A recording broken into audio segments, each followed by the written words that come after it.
I kid you not, that job was so flexible. Sometimes all I would do for work is sit there and proctor an exam. The money you get at the airport as a server is unfreaking real. Hey guys, welcome back to my YouTube channel. My name is Rabia Sheikh, and if you're new here, aka Rap Bam. In today's video, I'm gonna share with you guys how I got through college with all my side hustles. Because if it weren't for the side hustles, I would not have made it. And I just gotta be thankful for that, you know?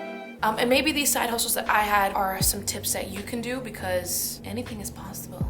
You just put your mind to it, okay? Before I tell you about all my side hustles, I just want to give you a little bit of context of what I studied and what I did in college. So I started with a bachelor's in science and chemistry, dropped down to a bachelor's in arts because I realized for dental school, I didn't need all those technical classes. But here we are 5 years later and I'm not in dental school, and I wish I did the bachelor's in science. So if you're debating, do the bachelor's in science. I also did a lot of research for about, I think 3 some years. Let's jump right into this video. I'm actually gonna go from like freshman year all the way to senior year, and actually also now because I continue with side hustles. All right, so my freshman year of college, I had 4 jobs, not always at the same time, but in total, and some did overlap. So my first job was I worked at Wendy's. Yeah, Wendy's. Every Saturday and Sunday, I'd flip burgers and some fries, salt them, flavor. So that was the first one. The second one, I was a tassel leader. I went to UNC Charlotte. It was pretty much like I was a problem session guider for general chemistry.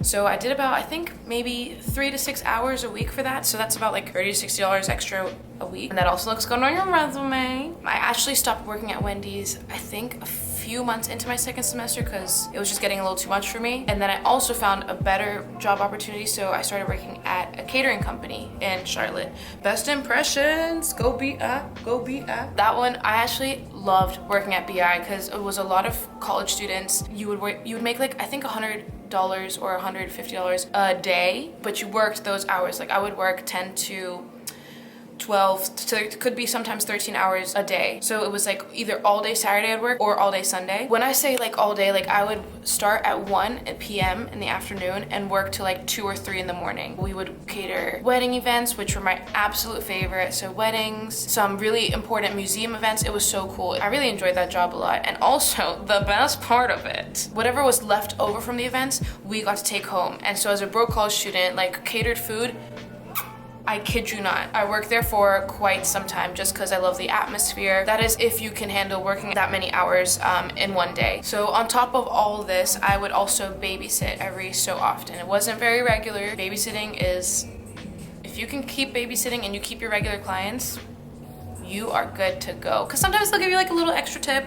You know, broke college students, they've been there, they've done that. They understand the struggle. All right, so sophomore year was, I didn't really go to school my sophomore first semester. I couldn't afford it. So the first job that I had the first semester was still, I was pretty much just working full-time at the catering company. So I was making like $100 a day kind of situation. But then I also started working at, as a fitness instructor at a church in the area. And that was so much fun. And when I say fitness instructor at the church, it was for a daycare. I freaking love that job. I loved it because I love children. Everyone knows this. It was perfect because I would work mornings through mid-afternoon at the church as the fitness instructor. And then in the evenings, I would go and work events. So I was working 2 jobs in one day sometimes. And then also through me working at the church as a fitness instructor, I got a lot of babysitting opportunities. Let me tell you, this church got the money. So second semester sophomore year, I started going back to school, low-key. I started attending some courses at a community college because it was way cheaper. I wish I'd known that from the beginning. So I was working still at the same time. So I was working at the daycare, going to school, babysitting, and working at the catering company. And it was, I'm not gonna lie, a lot. So I found out that by serving, you make way more, way faster, so much flexibility with serving. I dropped the daycare and I dropped the catering company, kind of, and stuck with babysitting and working at Bad Daddy's Burger. All right, junior year, which is actually, I can't even call it junior year. It was my second semester sophomore year. I worked at Bad Daddy's still, but I wasn't making much of Bad Daddy's, so I found another serving job, and that was Vita in downtown Charlotte, making a lot more. And then I also picked up working back at the university as a grader this time. If you can pick up a university job as a grader, if you're good at teaching, then definitely become like a teacher's assistant or a problem session person, because that's just an extra like $300 a month, and that's at least rent, you know? So I was grading for, I think, organic chemistry at that time. Now this is something not many people would think about as a job, but I worked for the Princeton Review as a guide for people who are going to take the SAT or the ACT and help them score higher. I know what you guys are thinking. Oh my god, she's a genius. She must have scored like a 2400 or a 1600 on her SAT. No, I did not score that well on my SAT. If I had taken this Princeton Review course for my SATs, I would have scored way higher. As long as you know how to teach and explain something, they give you all the resources you need to teach. They give you the strategies that you need to give to the students. I kid you not, that job was so flexible. Sometimes all I would do for work is sit there and proctor an exam. So all I had to do was read, tell them which breaks. I would read a nice little book while I would do that maybe on a weekend. So start early morning around, I think it was like they take the exam from like 8 to 12, and then after that I'd go to the next job. So either serving, catering company, babysitting, whoever. I would proctor the SATs and ACTs, but I would also teach students, and that was mainly during the summer I would do that, and that also looked really good on your resume. So if you're looking for another side hustle, I highly recommend proctoring or teaching the SAT through the Princeton Review. All right, senior year. All right, senior year was about 1.5 years, just because took me a while. I was doing a lot of research, trying to finish up all my chemistry courses. I stayed serving, but the thing is I hopped around a lot from different restaurants just because I was like, follow the money, follow the money. So the end of junior year, I was working at Vita Cantina. Then I moved up to Essex, which is a really nice tapas restaurant. And then after that, I got the opportunity to work at the airport as a server. And if you ever have the opportunity to work at the airport as a server, fucking do it. The money you get at the airport as a server is unfreaking real. A lot of the servers who work at the airport don't leave. Like, some stay for 30 years, especially the bartenders.